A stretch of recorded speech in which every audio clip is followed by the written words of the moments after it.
And welcome back, y'all. We are back, and I am here to explain in detail our 12-month emergency binder.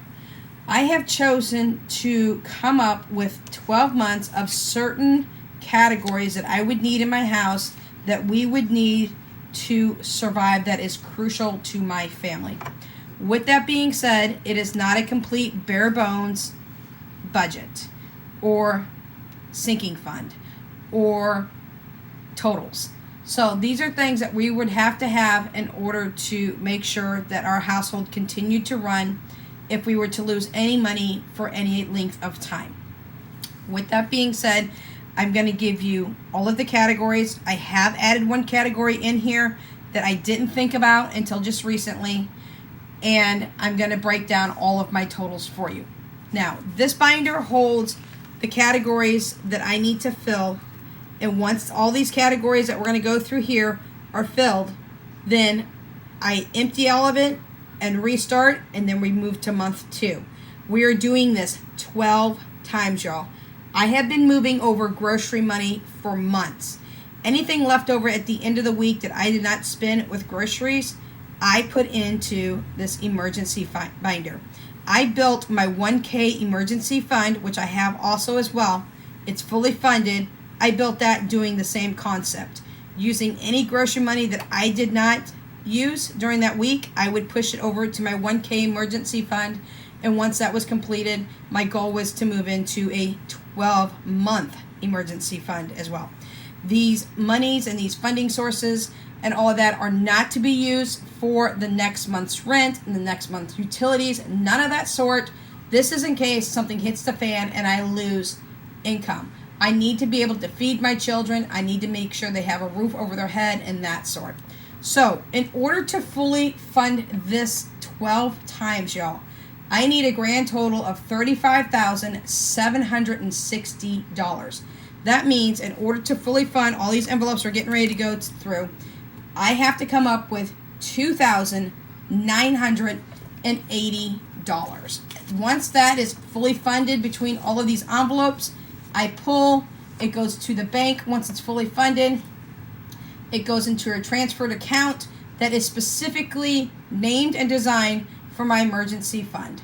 Now, again, this is not my 1K emergency fund. I do have buffers all over in different envelopes of all my different savings binders, and I have that for a reason. I have to have backups everywhere.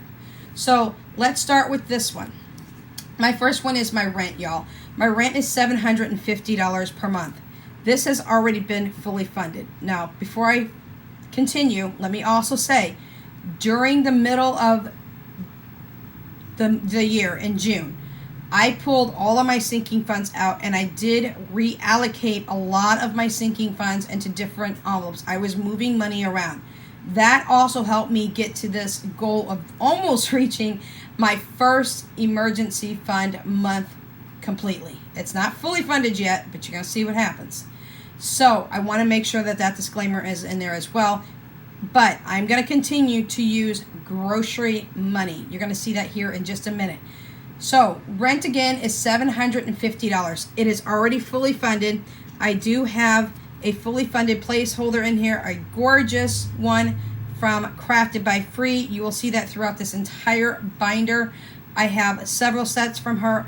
They are laminated, they are reusable, and I absolutely love it.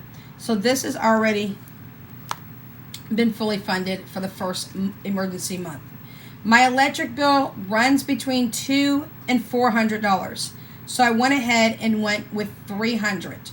Now, if my electric is a little higher, then I have a buffer built in here as well. If it is a little lower, the money that was in here stays in here. So I don't move money from month to month. It just stays in the 1 month ahead.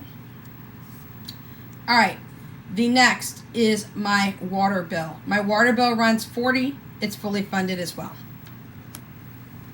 Then the next one should be gas. Gas runs between $60 and $80. So we hit the middle, or $60 and $90. Nope, $70 and $90. Okay, here we go.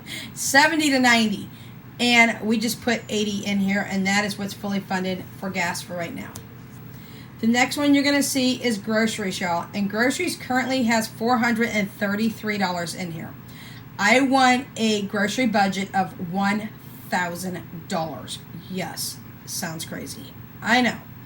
But with that being said, I have currently $433. Our grocery budget, as we've been keeping it, is $200 per week. If there are 5 weeks in a month, it's going to be $1,000, y'all. But there's not many months that have 5 weeks in them. So what would I do with that extra $200? That extra $200 would probably go to personal care, hygiene care, whatever my prepper pantry money doesn't cover. I also have a challenge going to restock my prepper pantry in April for almost $2,000, y'all. And that will include personal care products as well. So when that comes up, you will be seeing that in the future. However, I need $567 to make this $1,000. I'm also thinking about inflation. Prices are going up. We all see that. They're going up again. So let's stop and talk about this real quick. Groceries. I have $800 for the month of September coming up. That is what I've allotted myself for groceries. That's $200 per week.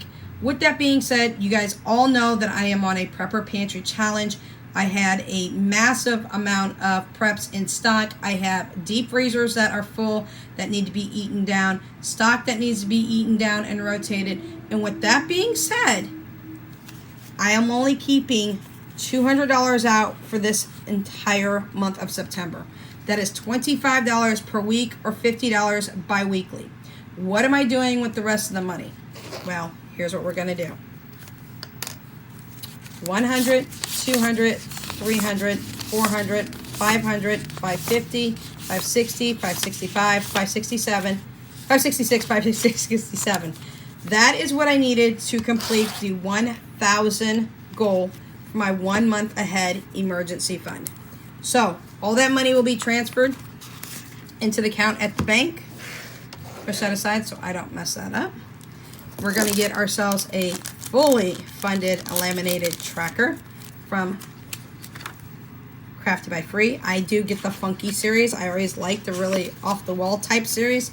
And now groceries is fully funded for my 1 month emergency ahead. So that is fully funded.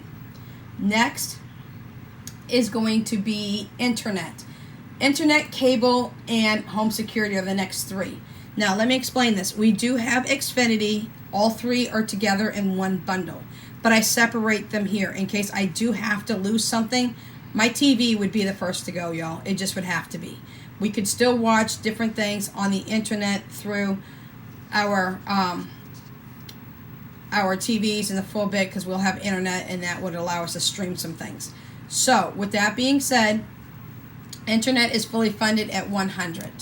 Cable is fully funded at 45.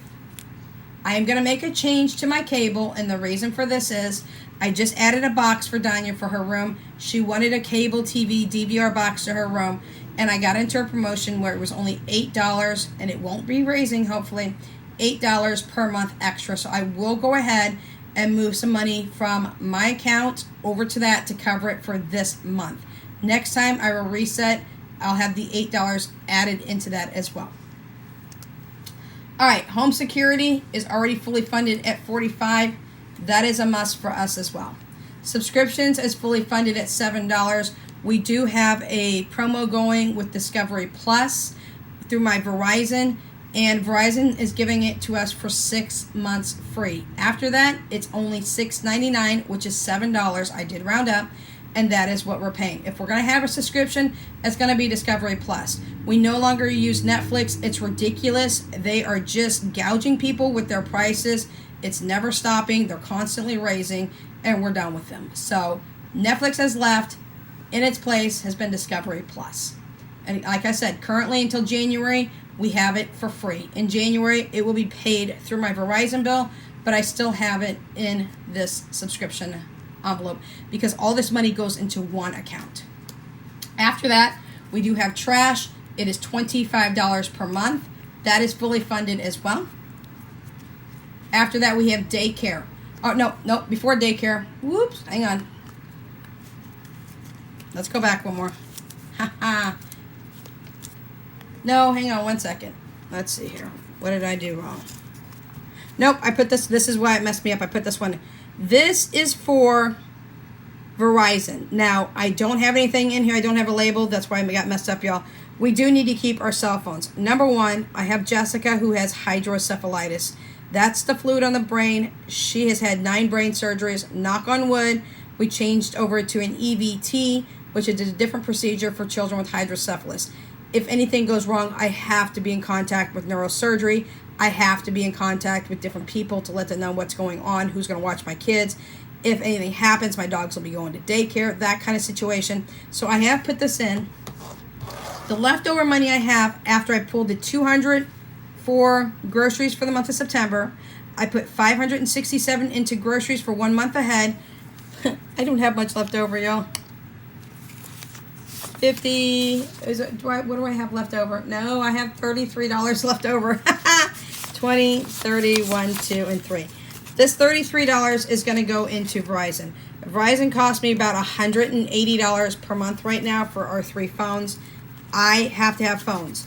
My daughter Danya has to have them. She is after school and before school things at school. She is in sports. She's in student council. She is in all things at school. She has to have a phone when she's going to and from school as well. And then my son will need to keep his phone. So this will have to be fully funded at $180. We just put $33 in. My son will make a label. So next time you see this, we will have a label for this one. I think it actually has a label on it, but it's not the label that we, oops, hang on, that we actually need. Hold on.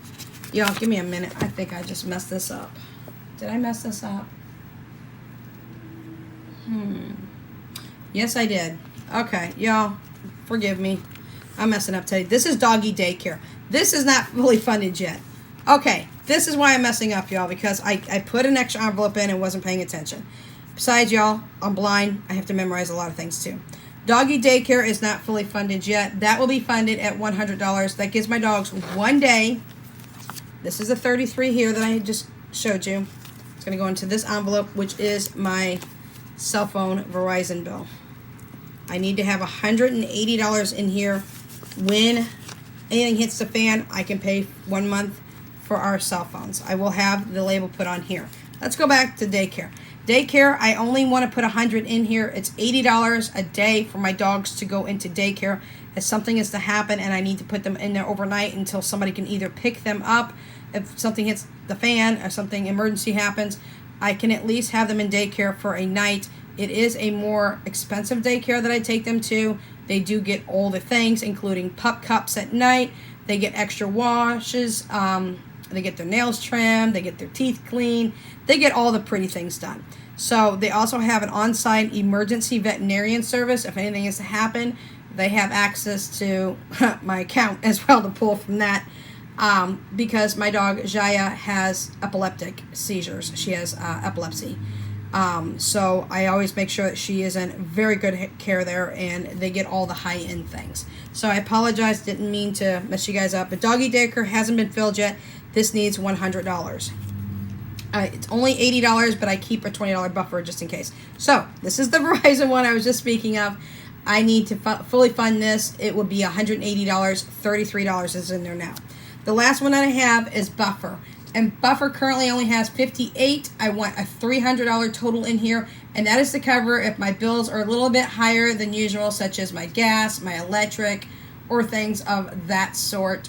Or if anything else that I may need in there needs to happen. If my dogs need a second day in daycare for an emergency purpose, then we have that as well. So this is what I have. This is my emergency binder. These are the categories in which I chose to come up with in case something hits the fan and I need to pull from this. I will know that my kids are well taken care of. They are covered in everything that they need to be covered in. Things such as clothing and all that. If I needed to get hands on additional clothing, which I don't, my kids have plenty of clothing. But if I needed additional clothing or anything of that sort, I can get my hands on that without having to pay for it. I could go do whatever I needed to do to get them a few outfits. The school has a clothing pantry if there was ever a need. I actually donate to the school for clothing I donated, I think in the last 3 years, I think I've donated over 150 pairs of jeans and all kinds of other things. So anyways, y'all, this is my emergency binder. And just to let you know that the dog food would actually be included into my groceries, because my dogs do eat home cooked food as well. So that is what we have for our emergency binder. If you have any questions, any comments, any suggestions, please leave them in the comment section down below. Feel free to give me some suggestions if you think that I need to add anything else to this emergency binder, because every once in a while I'll come up and think, what else could I have added to it? Just like the phone. We need our cell phones. We need it for medical purposes. I need it to contact people. I need it to stay in touch with neurosurgery, medical professionals. My daughter, as she goes to and from school, I had a neighbor that was able to fix her bike free of charge for us. And now, you know, she gets to school a lot faster, and she's teaming up with other people as well. So with that being said, this is what we have for you today. I just wanted to bring this in. I wanted to break it down, explain my 12-month ahead emergency binder. Once this is fully funded and filled up, then everything gets emptied and we start from month 2. We rotate this 12 times and we will be fully funded then. And then if anything happens, y'all, I've got a year. I got a year buffer in place to figure out what I need to do to make sure income stays within the household. Till next time, guys, please remember to stay safe. We'll catch you in the next video. Without Limits is out.